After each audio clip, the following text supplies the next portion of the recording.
Seems all business today, Anthony. Is that what it's been during camp so far? I'll say we're just training. That's to be honest. I thought we're just training.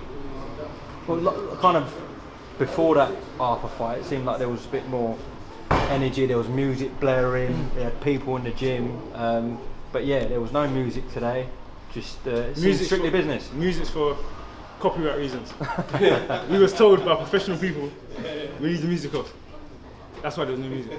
We're still having fun. Always having fun. That's why I love my job. I love my job, just like you love your job. You're always smiling and stuff. I love my job. Just off boxing a bit, I saw you at Wembley. I think it was for the first England game, wasn't it? Was it the Scotland game? Scotland, England. How was that? Man, everyone that watched it knows how it was. It wasn't much different when we was there. Got taken by Adidas. It was a good outing. We went for some food, and then we went to the game. It was a good one. The coach as well. It was a good little outing, but again, we won England to win it, but it was a dull game. Anthony, tell us what happened this morning before you came here to the gym today. You were a victim of crime. I was a victim of crime. Then I came to box up crime. Now, I literally got in my car, and I was like, so I went to check my boot, because I looked in my car and I was like, it looks different. I didn't leave my jacket like this. Like my jacket was in the boot, but I was like, I didn't leave it like this. So I went in the boot was empty. Empty. Looked to see if there was any smashed windows, but it happens. It happens. I was more pissed off about my boxing bag. It was gone. I had my other phone in there. Not that it was switched on or nothing, but it was a spare phone. Had a lot of like memories on there and stuff like that. But so that's the thing I was most pissed off about. But it happens, man. If the perpetrators out there somewhere, anything you'd like to say to them? Don't do it again. They even took some of my merch. I had like hats in there. I had t-shirts. I had new tracksuits. So we're looking for a fan. No, I think you're looking for opportunists. They're probably going to try to sell some of the stuff. Might be on eBay tonight. It might be on eBay tonight. Do you feel insulted that they left your jacket? No. I feel like they just went for because I had Foot Asylum stuff in the boot. I'm sorry to my sponsor, Foot Asylum, but yeah, I went shopping like a couple of days ago. I had stuff in the boot. Not that you can see in the boot or nothing. It's blacked windows. But again, it happens, innit? Maybe they should come to the gym. Yeah. And in Yes. some ways, this delayed rematch between you and Lyndon Arthur, is it sort of a blessing in disguise that it's not happening straight away? No, it's boxing. I wanted the immediate rematch, but again, there's things that happen in the background. But all that matters is that we fight. So we both got something to look forward to, and that's July 10th. He's fighting on the same show.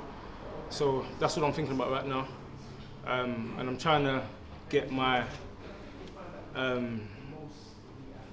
my aggression and things like that out of my mind. I like to right wrongs, but we've got to deal with business July 10th.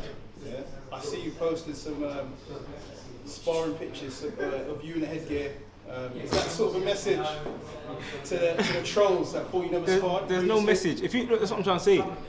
There's pictures on my Instagram of me sparring like before. So it's silly. It don't make no sense. This is something that's followed me from a comment Tunde made.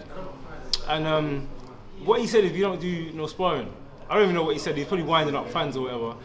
But people always come on my page saying you need to start sparring. I saw some people the other day in Shoreditch. They were like, "Have you started sparring now?" I was like, "Yeah, I really got to the level I got to with no sparring." Yeah, good one. But no, that was literally just we had a photographer down. And usually we don't have like no one recording sparring or nothing. But he just took some pictures, so he got some good shots. So I posted them. We saw James Cook today in the corner while you were doing your pad work and bag work and stuff. Can you give us a bit of an insight into some of the little things he was saying to you? Obviously very hush-hush, but... No, it's not even hush-hush. Again, he's been present in a lot of our training sessions, so he's just literally watching the third eye, and he's seeing from the outside because obviously when you got a team, you get used to your training. You get used to doing the same things, you get used to picking up on little mistakes, but everyone sees different things. And James Cook, he's an MBE, very respected man in boxing, and he got to a very good level himself in boxing. So he's going to have another eye. So he sees certain things that I can work on, certain shots that he thinks I could throw after I do little things. But he's happy. He's happy with the fighter that I am, and he just gives opinions where he thinks I can work on little things, which is good. And then specific things that you want to work on. Of course. Everyone, sorry to cut you, but everyone that knows me, I've always been a person, I'm built on progression. I take progression very seriously. Boxing is a sport that you never stop learning. So when there's constructive criticism coming from a good place, I'm always ears open. And the ambition generally is to win a world title still. How long do you think that's going to take you to get into position to fight for one? I'm not in control of time. I'm not in control of time. So my job, what I am in control of, is working hard, making use of my time, and performing when I get the chance to. Anthony, the other day at the press conference where you and Lyndon was both there, I think it's fair to say he was quite reluctant to speak about the potential rematch between you two. Why is that, you think? I don't know. I'm not in his head. Well, I could be, but I'm not speaking for him or anything like that. Again, there's no bad blood between us. And again, I was one of the people that said I'm happy for him. You know, he's in a position now that he's never been in before, and you know, that's what boxing's about: being competitive, competing against each other, and putting on a show for the fans. There was no fans last time, which again plays a part. But I'm looking forward to having fans there again, entertaining and being explosive, and being edged on by the crowd. Do you think he wants that fight? I don't know. I have no idea. Again, I'm not a person that speaks for anybody. There's a light heavyweight fight camp between Joshua Buatsi, who you've often been linked with in the past, and Richard Bolotniks, who won the MTK Golden Contract Tournament. What do you make of that fight, and who do you see coming out? I have absolutely no idea what's going on with that fight. I pay attention to myself, really. Again, Joshua Buatsi is someone that, when we see each other, there's no bad blood. We've had conversations before. We've even met up and had a conversation before. I wish him nothing but the best. He had a good fight. I saw highlights, because you see clips on Instagram. He had a good knockout win. And again, whatever he goes on and does, I wish him the best. And again, that future clash is still on. When you say you met up, did you bump into each other at a show or something like that? No. We actually spoke. Intended to meet up? Yeah, we intended to meet up. And because there was a lot of things going around about potential fight and all this he say, she say. So we said, you know what? We're just on an agreement. Not an agreement, but we're on the same page. We're definitely going to fight. We want to fight each other. And we was man enough. We was two men that met up, told each other face to face, we're going to fight. We want to fight each other, and making the most of it when it happened. Where was it? Where did you meet? That don't matter. Secret location. Could have been in the back garden. Could have been in the car park. Could have been somewhere with no cameras. Only words exchanged. Yeah, only words exchanged. Anthony, after the Kovalev fight, obviously you didn't make any changes that we knew about. Since the Lyndon fight, you obviously brought in James Cook. Why didn't you make any apparent changes after the Kovalev fight? I did make changes. Oh, did you? Yeah, it just wasn't public changes. But yeah, I definitely did make changes, 100%. And again, this is what I'm saying. There's a lot of critics in boxing, but England had a couple quick games the other day. Everyone gets angry, but everyone keeps supporting. I'm one of the people, I'm an Arsenal fan, and everyone knows how Arsenal was recently. Headache, heartache, but I'm one of the people, I'm a loyal person, and I'm one of the people that stuck by Arsenal. But again, boxing is a sport, you go through changes, you're always trying to get better. Sometimes you make mistakes, sometimes you change something that shouldn't have been changed, etc. But it's a journey, and what matters is your heart. Did you consider bringing someone else in after the Kovalev fight or not? To be honest, no. Again, after the Kovalev fight, I had a bad year. So there was a lot, my mind wasn't even on boxing. That's just me being 100% honest. It was on boxing in terms of what I want from my life and trying to elevate, but in terms of,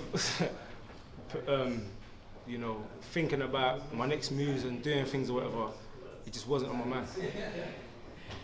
You mentioned bringing someone new into the team. You're a football fan. Yes. Is there anyone you feel Gareth Southgate should bring into the England team for tomorrow's game? I'm not a football manager, but I think money needs to be spent in the right way.